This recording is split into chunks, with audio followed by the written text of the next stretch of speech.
Well, howdy there, pipe pals. Yes, it's me, the old holy smoking pipe padre, coming right back at you. Yes, sir. Okay, well, good evening or good morning or whenever you're watching this little pipe video here. Okay. Well, you can see that I'm smoking a church warden. That's right. Just a basic old, I think this is a boot shakan. Little cheapy boot shakan church warden. I called it my skinny pipe when I was doing the TSC challenge last year. And so there's a few things I want to talk to you about. Oops. In this video. We're going to talk about that TSC challenge. That's right. And then we're going to talk a little bit about springtime, summertime, summertime tobaccos. And we'll even talk about aliens, UFOs, and extraterrestrials, ETs. That's right, we're going to talk about that. Why? Heck, I don't know. Anyway, I just got a whole list of things done today. And since I put up a video a couple days ago, I've gotten a lot of nice responses. And I just thought, you know what, I'm going to enjoy a pipe and finally unloading all of my tobaccos and all of the things that, I enjoy from time to time. And so I finally started doing that. And I was able to unbox a lot of my tobaccos that I moved up here with to Chico. I'm looking at my little shelf there. Maybe I'll take a little cutaway here and show you that. Okay. And some other places here I'm going to show you where I'm, filming. But basically, I found all of the tobaccos that I had been sampling and the ones that I've been cellaring since I was in Elk Grove. Many of them I bought at the Briar Patch, but some of them I bought online through Pipes and Cigars. And finally, I also ordered some from the people at Boswell's.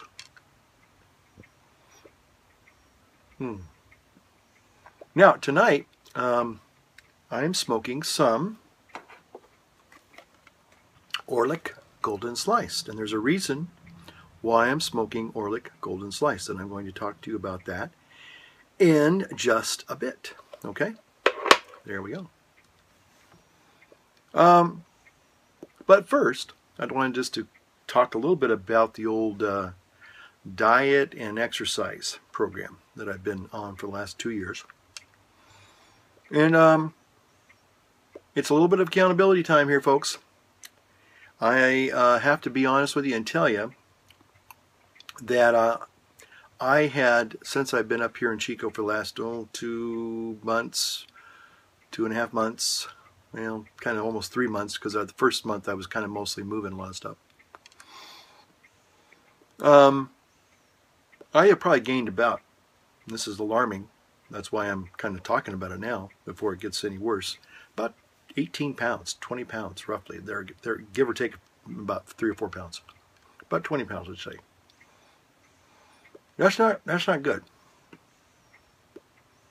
And part of the reason is that I have not been working out. In fact, I was 3 days shy of completing my second TSC challenge program. But by the time I got through with the move, I kind of ratcheted my shoulder and my neck, and I don't know how I did that. There's a lot of speculation. Maybe I did it overdoing it with the pull-ups and the push-ups.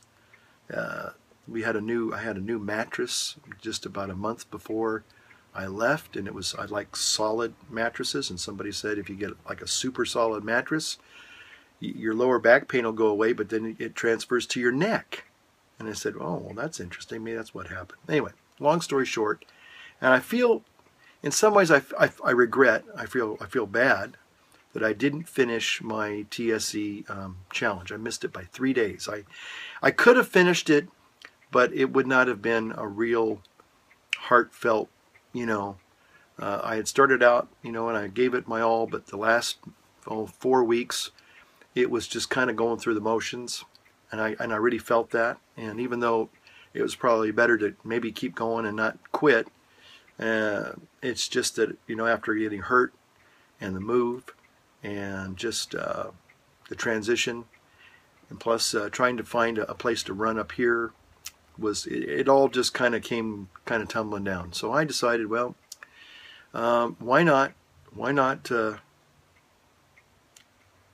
just, once I get finally established, and after Easter, and now it's after Easter, what a great way to start, my new place, and that's what I will be doing. So I will be trying to, in the course of these videos that I keep trying to upload from time to time, we'll try to do a new TSC challenge, and you will be one of the first ones to know how I'm doing. One of the things that I am painfully aware of is that life here got really hectic, getting ready for Lent and Holy Week and Easter and all that, and just getting acclimated to the new surroundings, meeting all the new people. I have found a wonderful place to walk every day. It's right outside the door. That's sustainable. That's great. I have been doing that pretty much 2.5, 3 miles every day, with a few exceptions, but mostly I have been doing that.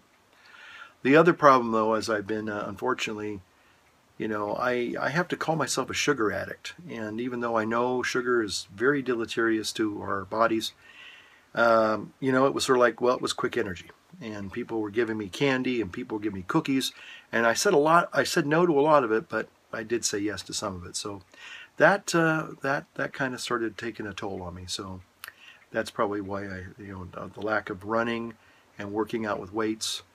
I got the weights right in there, and I'm going to start, once this neck pain kind of goes away, I think I will be confident to start again. But at least the walking, maybe some jogging, and maybe some just real light weights to kind of get back into it. But I'm a little bit challenged, and I just wanted to share that with you. So a little accountability there, because I just don't want to completely go all the way back and gain I got down to about 95 pounds I lost. So I still have a goal. I can still work towards getting under, getting totally 100 pounds of weight, to lose. Starting at 270. I'm like 198 now. So fortunately, I haven't put on the extra 70 pounds. But certainly, it could happen if I'm not careful, diligent, and vigilant. So anyway, all right. Wanted to talk about. I got a little gift from a person they don't want me to talk about, and I'm not going to say anything about them personally or anything. They just know who they are. But they sent me some Orlick Golden Sliced. Now, I have to tell you that on April 1st, I think I celebrated either my 4th or my 5th year as Holy Smokin' Pi Padre. It was April 1st. I uploaded my very first video, and I think I was driving around. I was a little bit heavier than I certainly am now, and I had a big old gray grizzly beard, So so I started, doing my homilies, my Holy Smokin' Pi Padre videos as I was driving around down beautiful Highway 160 along the river, and really just enjoyed getting acquainted with the old YouTube pipe community, thanks to old My Monk Vlog. I don't know if Tom's around anymore. I hope he's doing well. If you are, Tom, Blessings to you. Happy Easter. Okay. So,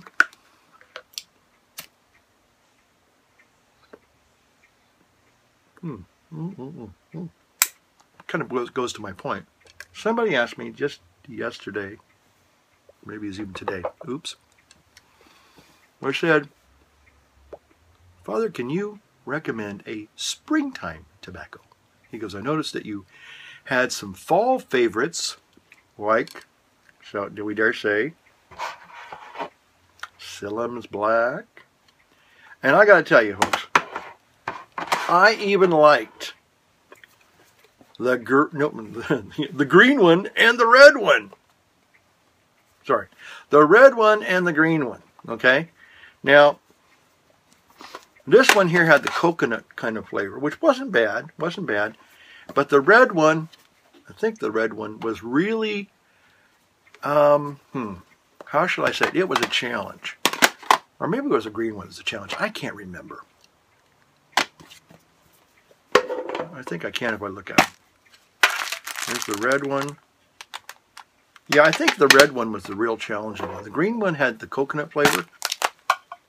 Yeah, that had the coconut flavor. And I liked it. It was okay. I mean, it wasn't Silem's Black, to be honest with you. If you're a Silem's Black person and you get the red and the green, you think, oh, they're going to be just as good or maybe better. Okay, my personal opinion was there was just a little too much casing, too much added flavoring.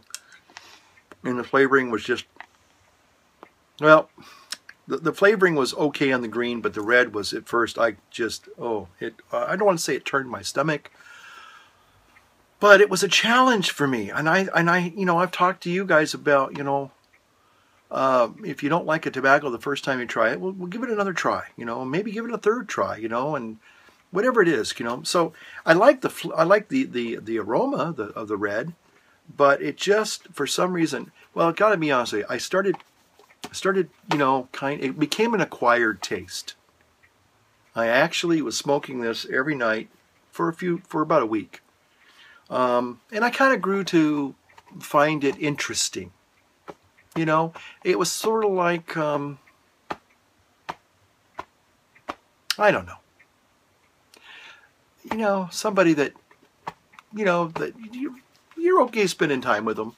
And it was just kind of, you know, okay, I was going to give it a second, third try. So I did. But anyway, this person had asked me, they said, well, you know, could you recommend some springtime tobaccos? Well, I'm running out of fuel.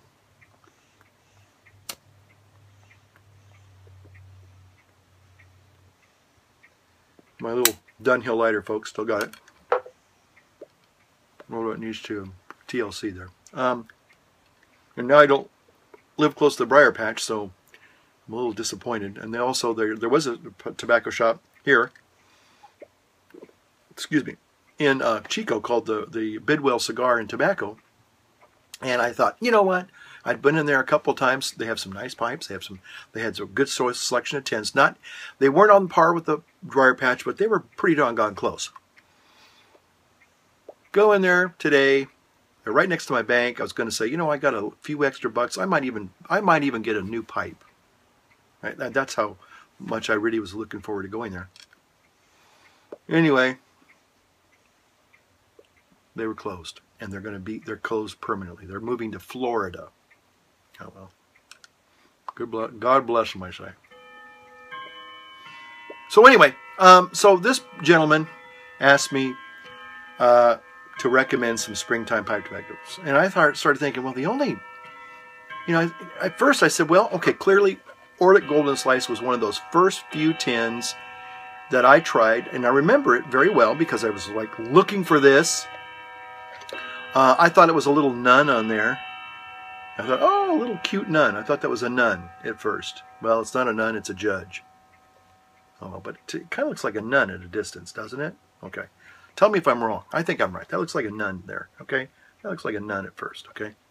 So I thought it had a little nun on it. Went to the store. Said, hey, you got that pipe tobacco with a little nun on it? And they said, nun? What are you talking about? You mean 3 nuns? I said, no. It's got a little nun in a little white habit. And they said, no. I said, it's called Orlick, you know, Orlick orange sliced or something. They said, no, no, no, no, no, you're mixing that up. It's Orlick golden sliced. And I went, oh, okay. And it doesn't have a nun on it. It has a judge on it. And I looked closer and I went, oh, pulled out my glasses. Okay. Oh, my little Dunhill. Well, it's out of fuel. Now I can go back to this. Sorry, guys. So, and I remember trying that. But I also remember probably the first Briar Patch blend that I got, which was kind of introduced to me by some of you. Because as I, started my YouTube channel, I started looking at everybody else. And people were talking about the tins. And I never thought tins were, I thought tins were just kind of, who wants a tin when you can have a bulk? Because I was used to bulk from the tinderbox. And then I finally found out that, hey, some of our premier tobaccos are tins. So I got Navy Flake, and I got Orlick Golden Slice, which is, hello, I know, it's pretty much the same thing. But I tried it, and I remember a guy named, was it Wandering Recluse? Sean, and he said, it was a summertime. For him, he found it to be a good summertime blend. Or I will say springtime, summertime. So I remember smoking Navy Flake, and I remember smoking some of this. I remember smoking some Kingfisher, which is hard to get nowadays. And so as I was thinking about it, I was going, but those are the only ones I think I can remember smoking as springtime tobaccos. Now again, granted, Sillam's Black, a lot of your heavier English blends, they just are so applicable to fall, and winter. You think of, burning fires and leaves burning and, that beautiful pungent burning aroma, and fall just lends itself to pipe smoking. It just, it's like that, they go so hand in hand. But there's also summertime and springtime blends as well. So what I discovered was that there were other blends that I was smoking during my very first few months on YouTube, and guess what? It was spring and summertime. So as I started thinking back, going, oh, come on now, come on. There were a lot of blends that you were discovering for the first time, enjoying for the first time, and smoking for the first time, but they were in the summer, and you weren't like going, oh, this is too heavy, this is too harsh, this is too hot, none of those things. So some of the ones that came to mind, and I actually still have some of the tins. One of my first favorites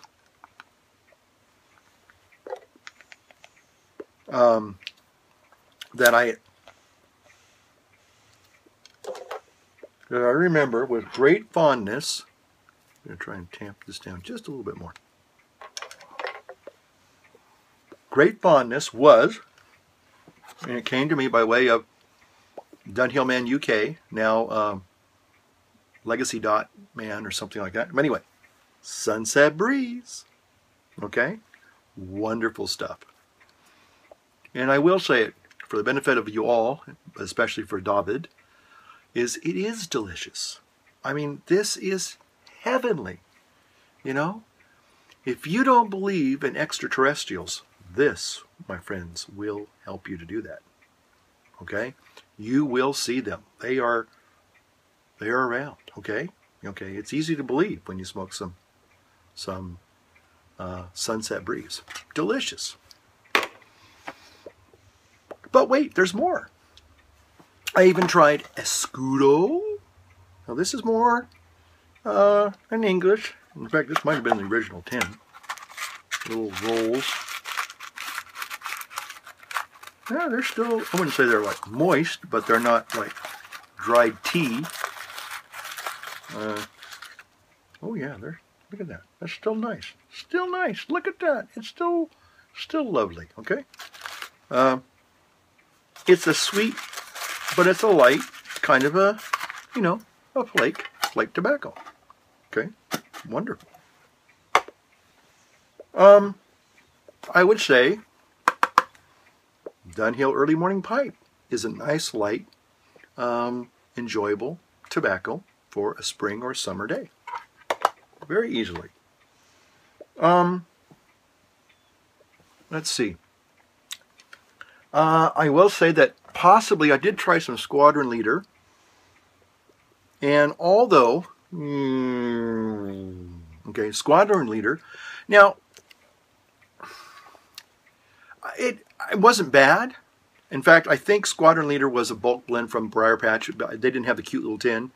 I saw this one a few months back, and I said, oh, that's like, it was the only one hanging there. I grabbed it before anybody else did because I always wanted the tin. I like to think the tin is cool.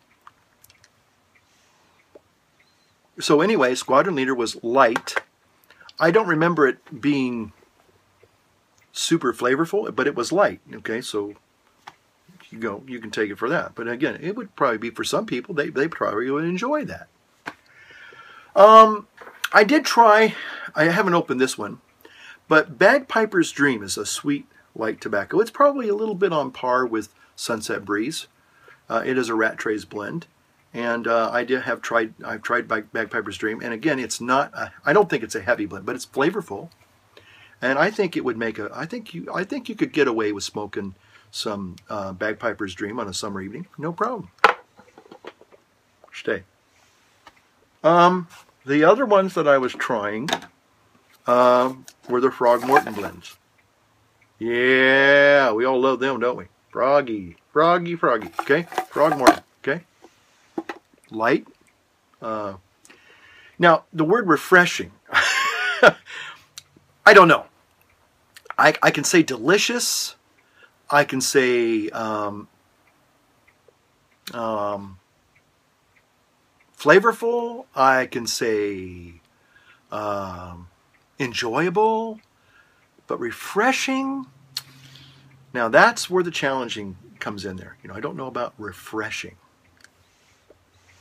I mean, I guess it's a matter of semantics, right? Refreshing. I mean, if you're looking for a certain tobacco fix and you get your fix, I guess you can say you've been refreshed, All right. Again, Navy Flake. This is a Dunhill Navy Flake. Now some of these are, I'd say almost, well, not all of them, but the majority of these I've shown you have not been opened. These were kind of in my dark little cellar places where I kind of, squirrel away my secret blends, Oh, another blend that I think is wonderful would be Sweet Killarney. Sweet Killarney, again, similar to Sunset Breeze, but a light tobacco. Some of the Boswell blends, Majestic, I think would be. It's more of a flavorful thing.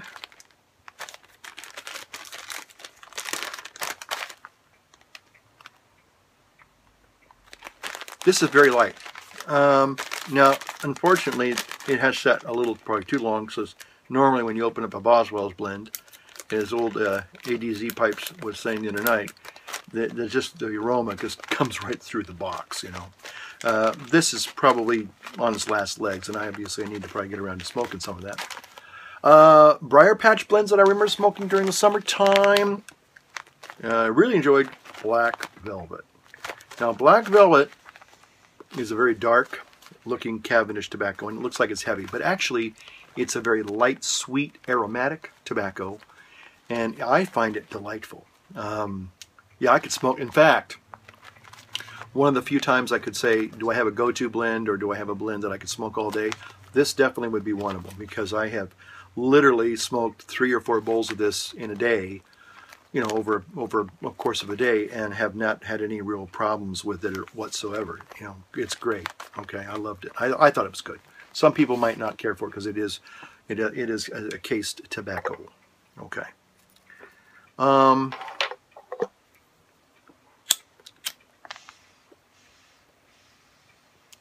Okay. Now, also I found a blend that I think would probably, I haven't smoked it actually as a summertime blend. It probably will be in the first few days. I'll try. And this is, but it's a new blend, the Toasted Black Cavendish from Drew Estates. I'm sure this would be fine for a nice spring, even maybe a summer evening. Who knows? Okay. And there's some Molto Dolce here.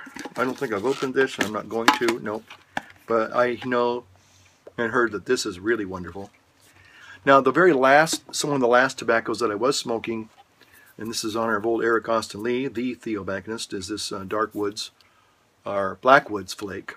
Oh, this is good. But again, this is probably more suited for autumn and winter time.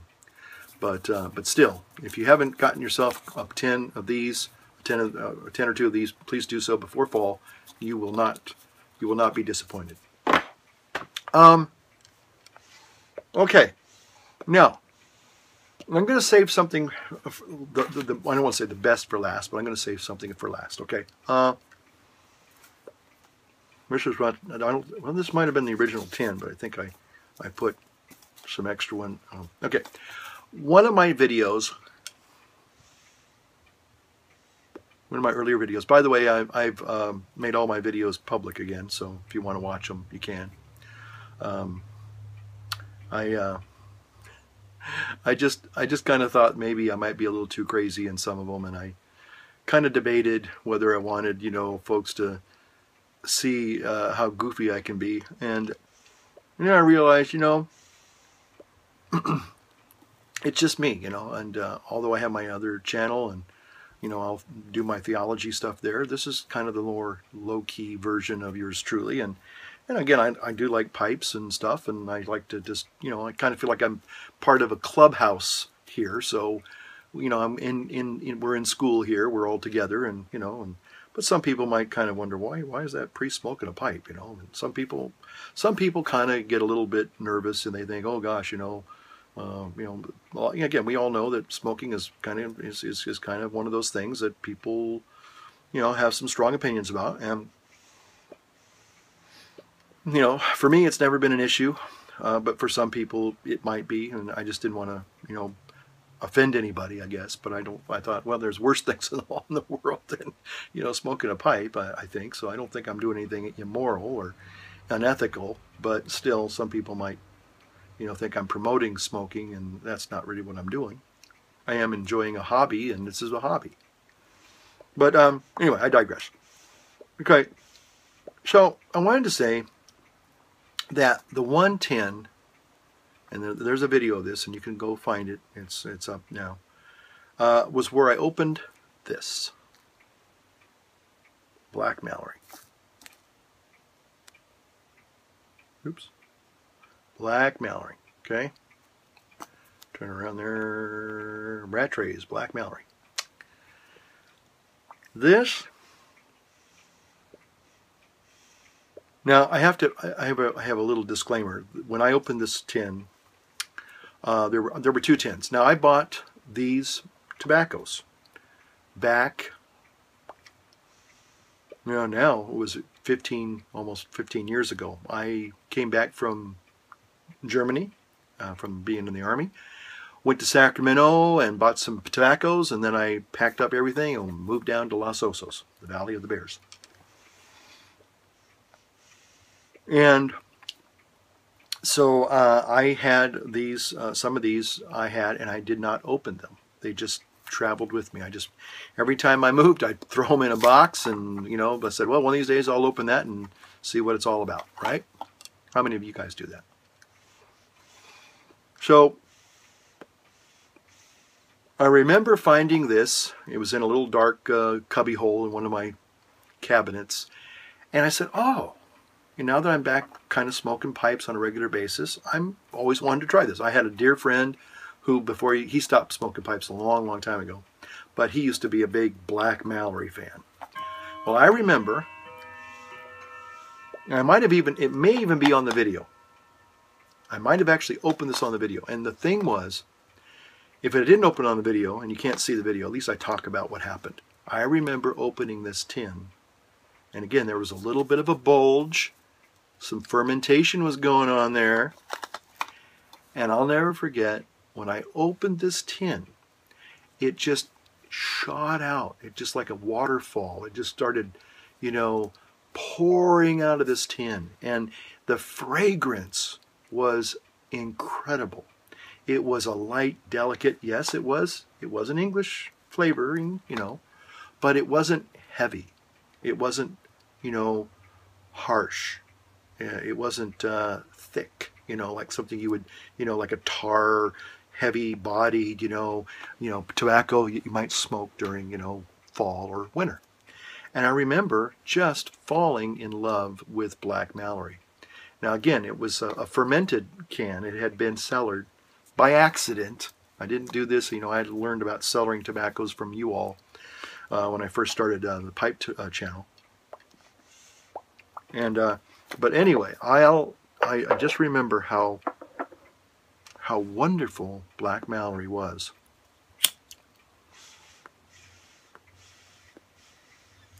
And just really, remembering 4 or 5 years ago when I started that I smoked the whole tin, over several months, but that was one of the few tobaccos that I've just been really, truly devoted to because I just enjoyed it so much.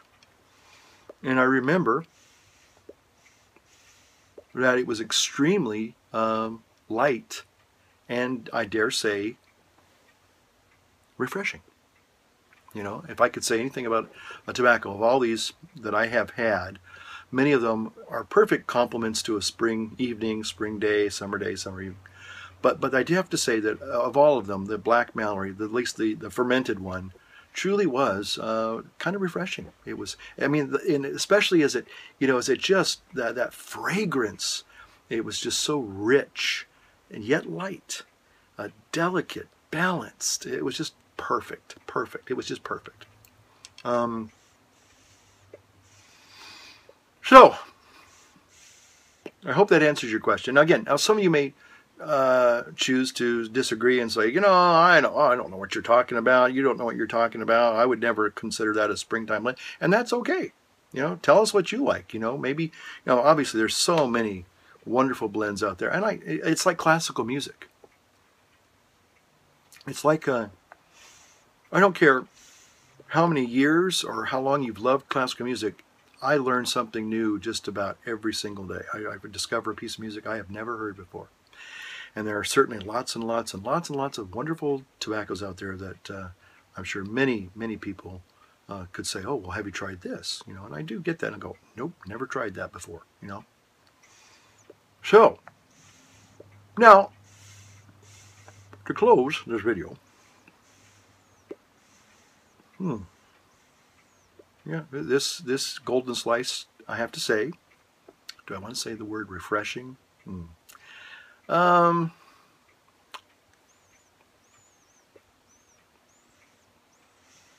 guess that's kind of subjective, obviously. But it's good. I do have to say it's flavorful. It's nice. It's very light. One of the things about the golden slice as I was opening it tonight, it has a little hint of anise or licorice flavoring to it, or so it's nice, and I think I know that when I was a little boy, we would, during the springtime, there would be some anise, or I forgot what the kind of plant it was, but it had that licorice flavor to it, aroma to it. It was a big green, basically a big green weed that grew along the road that I walked on, and it was kind of an interesting plant. And I remember when it was, in springtime, when it was starting to bud and flower, kind of running my hands over it, going, oh, that smells like licorice. So again, golden slice has that aroma to me as well. Well, I wanted to talk about something I've been watching, and I'm going to close. Well, I promise I'll close here pretty soon. I know we've gone way too long. Been watching some interesting videos, and it's like everything in life, we go through cycles, right? For some reason, springtime and summertime to me, I'm interested, okay, in UFOs, okay, and I know a lot of people are. Some people take it very seriously, and I'm not here to knock them. But I started thinking, even the Pope came out, a couple months back or a few months back and said that, that God loves aliens. And I just thought, well, does that make a difference? Because I think a lot of people think that if you could prove that extraterrestrials lived or existed, you know, that would probably throw religion, you know, Christianity especially, you know, kind of in the dustbin. It's like, see, you were wrong. You know, you're all wrong. You know, there is no God. And, you know, I've been watching a lot of these videos on the UFOs and traveling to different, you know, solar systems and finding life, and or having that extraterrestrial life come to us, like what happened, I guess, in Phoenix, the Phoenix Lights. That's very fascinating. But I started thinking, well, you know, what would that really make a difference? You know, if all of a sudden, you know, there was an alien that came by and said, "Howdy, y'all," you know, and all of a sudden, you know, for real, you know, there's an alien life form lands on Earth, you know, what would that do to, I guess, religious faith? And I think it's kind of neat that the Pope kind of, you know, talked about that. And I don't think, to be honest, it would do anything to weaken or take away from the truth of the Christian faith. I just don't think it would do that. Because, believe it or not, we do believe in extraterrestrials. We do. And we call them angels. That's right, we call them angels. And they are extraterrestrial. And we believe they do exist. And so, you know, now again, I know some people saying, well, those aren't aliens, you know, you're just talking about, you know, angels, you know, or divine spirits or whatever. Well, but then again, even if, you know, an alien came down, does that somehow now completely debunk faith? I just don't think so, because, you know, the Bible is not a history book. It's just, I mean, it certainly contains historical information, but it's not meant to be a history book. It's not meant to be a science book. And I just don't think there would be a problem with that, because, you know, God is the author of life. You know, and we just know that there's life here. We know that we are beloved of God. You know, God loves, you know, human beings. That's not to say He doesn't love, you know, Alpha Centaurians, you know, or Syrians, you know. I guess if you're from, you know, well, Ceres, what is it? Anyway, my astrophysics is not that great. I'm kind of drawing a blank right now. Kind of doing a lot of that lately. So anyway, but I don't think it would really change anything. Again, a lot of people have the argument about animals. You know, there are animals in heaven, you know, and a lot of people say, well, Jesus didn't die for animals, you know, so therefore there are no animals in heaven. Well, no, we're told there are going to be animals in heaven, okay? But they didn't, you know, the dear Lord didn't have to die for them because they're innocent. You know, only us sinners needed redemption and salvation, okay? So just because people say, well, you know, Jesus didn't die for animals, well, that's true. He didn't die for them because they didn't need anybody to die for them, because they're, again, created in innocence. They're pure innocence, okay? So, you know, they have a little soul. I believe they have eternal souls. St. Francis did. I guess even Pope Francis even talked about animals in heaven too. So, hey. Anyway, I'm just saying that I think that it's an interesting topic, and maybe you have your take on it. You know, whether or not there are alien autopsied corpses at Area 51, or whether they actually landed in Roswell in 47 or you know, 2007, I don't know. You know, yeah, there are a lot of people that believe in that, and they believe that they're going to eventually, you know, concretely make their presence known. Or you know, some people say, well, they've already made their presence known, but we deny it. And you know, interesting. There's a lot of interesting stuff on the internet, obviously, and you know, you can really immerse yourself if you really are of a mind to, just to, you know, you just go on YouTube. It's all free, at least for it is now, and you can watch, you know, video after video on UFOs and people that are into that. So are there UFOs? Are there aliens? Are they extraterrestrials? The answer is yes. You know, does that somehow negate and disprove faith? Again, no. You know, I think the two are very harmonious. And so, anyway, so there you go. TSC challenge coming up soon. Getting the old diet and exercise program back on track here. Started today. Eat. I'll say this, those of you who are kind of trying to, like me, struggle with the old weight problem there. The one thing I remember a long time ago, 2 years ago, and it was the keystone of what I learned and what got me a lot of success was eat nutritionally, not calorically. Yeah, that's the truth. A young man. That'll take care of sugar cravings real fast, you know. And you won't be I reaching for didn't the believe cake it was or the even candy or the possible CDs or whatever. You'll just be, you know, have a UFO. satisfied. And then a little, Then I went to an natural Air Force base. taste. Air Force base. They took me aside and said, you know what? Guess what?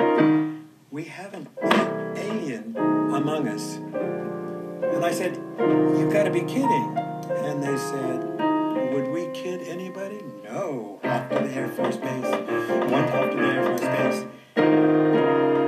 And now I stand before you saying that I am a true believer in UFOs. UFOs. UFOs. Give me a UFO. Give me a UFO. UFOs are real indeed. Oh,